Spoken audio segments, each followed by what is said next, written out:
Hey guys, my name is Heitor Fraga and I just finished watching Daredevil season 2 on Netflix. The whole season is now available for stream in the Netflix service. And just to start, I'll try not to give too many spoilers on this video, so it's not like a spoilery commented stuff. But it's a review, so I may say stuff about how the series ends and well, those kind of stuff. So if you haven't watched it and you mind about spoilers or anything like that, please watch it. And if you may like, return to see this video later. Um, I've seen a lot of reactions in internet about people.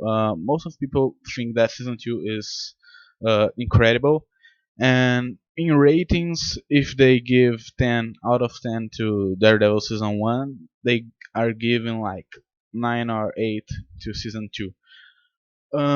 I wear until the last episode start. If Daredevil season 1 was a 10 out of 10 to me, season 2 of Daredevil would be certainly 11 out of 10. It's incredible. I mean, everything in the show have improved since season one.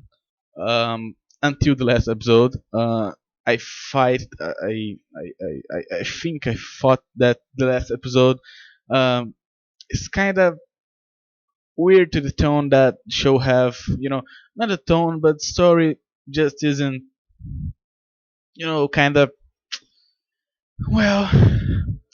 But I mean, the season is amazing, astonishing. It's great how they have been able to improve everything that people love about season one, and they managed to put it even better in season two.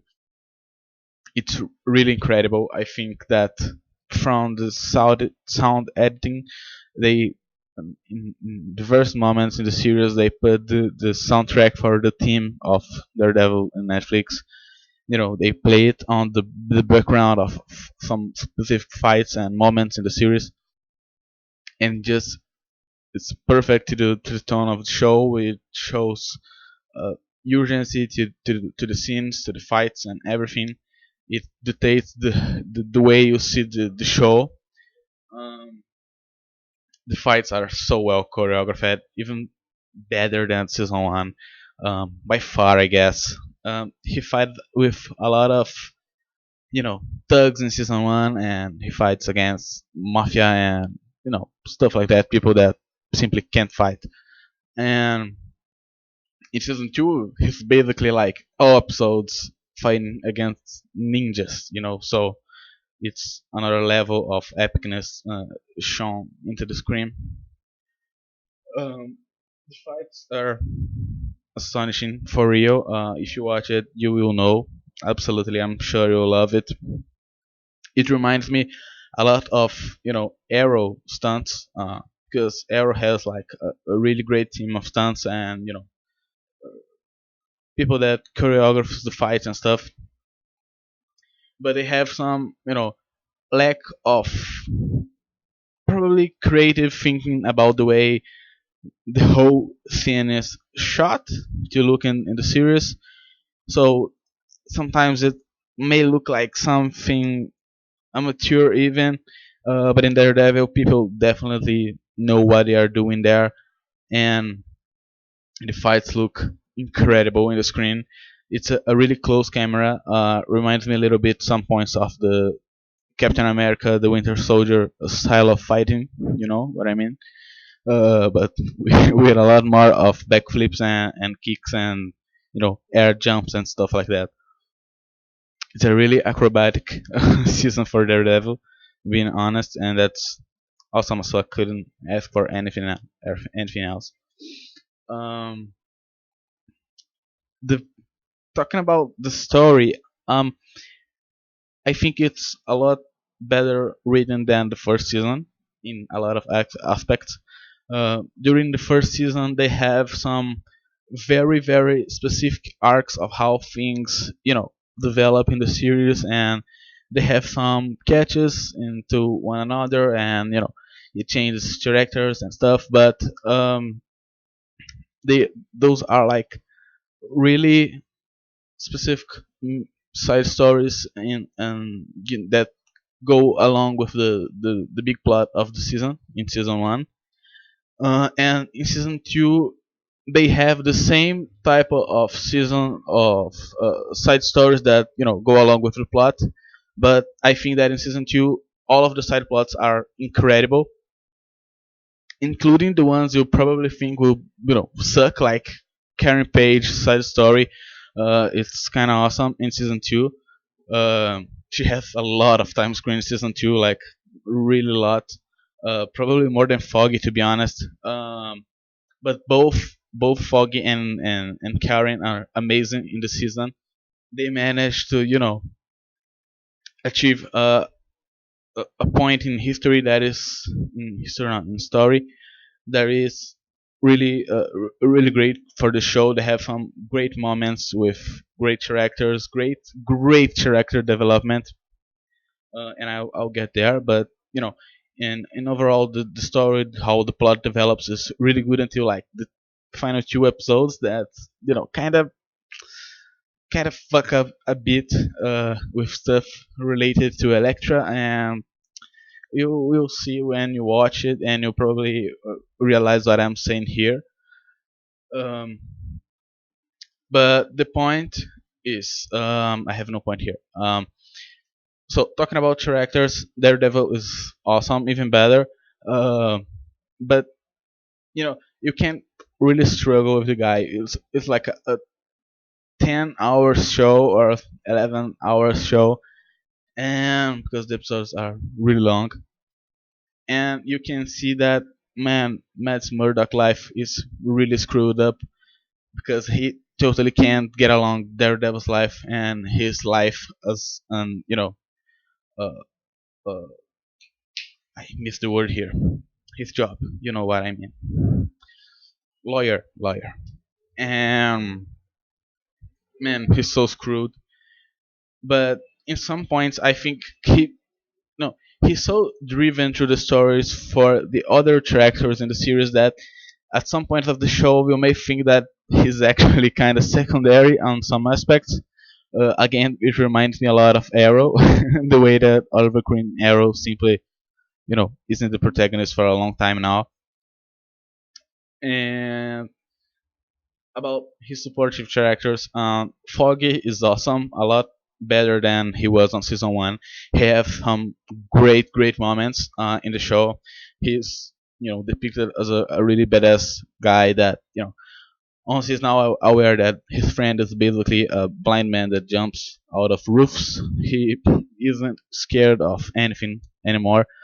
Um, Karen itself has improved a lot, and she improved even better throughout the season two. Even too much if you think about it. How her arc develops to like an extent of probably 1 month that the show covers up, and how it's built in the show. It's really quickly. Yeah, you'll see if you watch it. The Punisher is.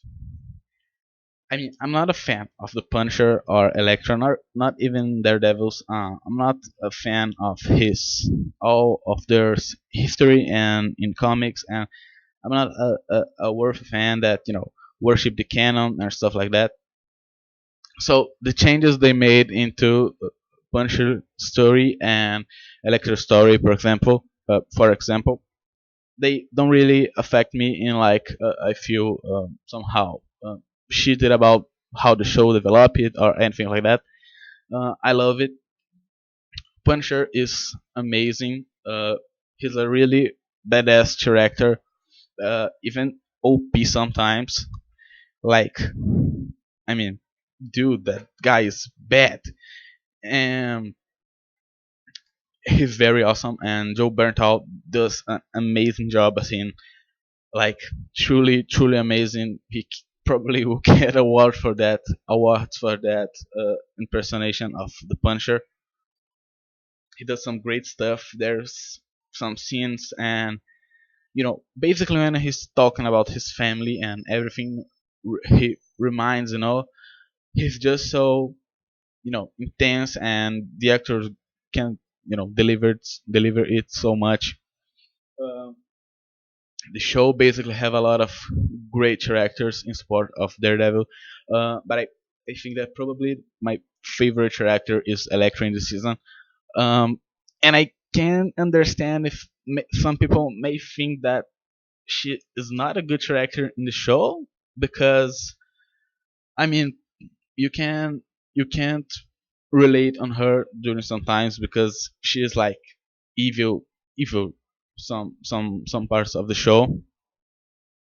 But I think that Elodie Young does an amazing job as her. And one of the most incredible thing that this show, even in season one and now season two, have ever delivered is by far the great way they have developed Daredevil's and Elektra relationship, even in a personal angle on how they were lovers and stuff, and how they care about each other, and even in a action angle of it, how they work together, how they fight against each other, and it's really astonishing. Um, but I mean, for real, their relationship is probably the best thing in the show so far. I personally truly love it. It's great to see how you know how she affects Matt in his life, both during the Daredevil side of his life and Matt Murdock life of side of his life. He just she just awakens in him some sloppy and vicious side. They have a really vicious relationship, and she brings the worst of him, and he's constantly struggling against himself and against her, trying to make her follow his ideals and not compromise him or anything like that. And he simply can't, because she's a lot more decisive than he in a lot of aspects. But the show delivered it so well. You can see it the difference that relations based in movies of 2 hours long, they simply can't deliver it to you sometimes. And when you have a 11th hour show long that explores this very well in a lot of situations and different times and stuff, all the flashbacks in the show basically are focused on Elektra in this season. um, I mean, they totally delivered it. Charlie Cox and Elliot Young act incredible with each other in the screen. Uh, I mean, dude, I can't say much more about it. I think the show is really complete in a lot of senses. It's great, a great show with great characters, great moments, great fight scenes, and tension moments. It's a lot less tense than was the first season with Kingpin. The Kingpin had this really strong um, mental and psychological threat that he put upon the characters in the first season. He was just too powerful, and not just physically, but he was too powerful on he had a hand on everything, and you couldn't reach him, and it was really powerless to the characters. So you could feel the tension in the air. It's a lot less like that in the season two, but it's still awesome. I think that in overall, I will probably again give like a 9 or 8 out of 10 to this season. For the same reason I told in the start of this video, I were so ready to give it like 11 out of 10, because I thought it would be, you know, if they had ended the season the way it should have ended, not trying too hard to link to a third season or anything like that, and trying to make too much connections with the comics, and it shouldn't be there. And I mean, the show had everything to end up so awesome, like another level. It could you know represent everything that season one of Daredevil represented to comic books, in movies and TV shows. Season two had an incredible opportunity to elevate this big this big thing, this big Patmar to another level, reach another level of epicness. And I think that they have failed with it in like the two last episodes. What is terrible because the show in overall is great. Season is amazing. You should totally watch it. Netflix is really cheap, so if you don't have it, get it now and watch it because it's so awesome. So it has already 15 minutes long this video. So I'm sorry for that. If you have watched it until here and you are listening to me saying about bullshit basically because I kind of get lost on this stuff. Please, I thank you very much for having watched this far. If you like it, please give your like. That really helps me out like a lot. And subscribe to the channel if you may want to do it. Like I can, force you to do it. Um, so yeah, that's it. Thank you very much, guys. I appreciate all of your support and love and how warm and kind you are to me. Um, Sorry if some words are misspelled or something like that. Thank you very much for everything. I love you guys. See ya.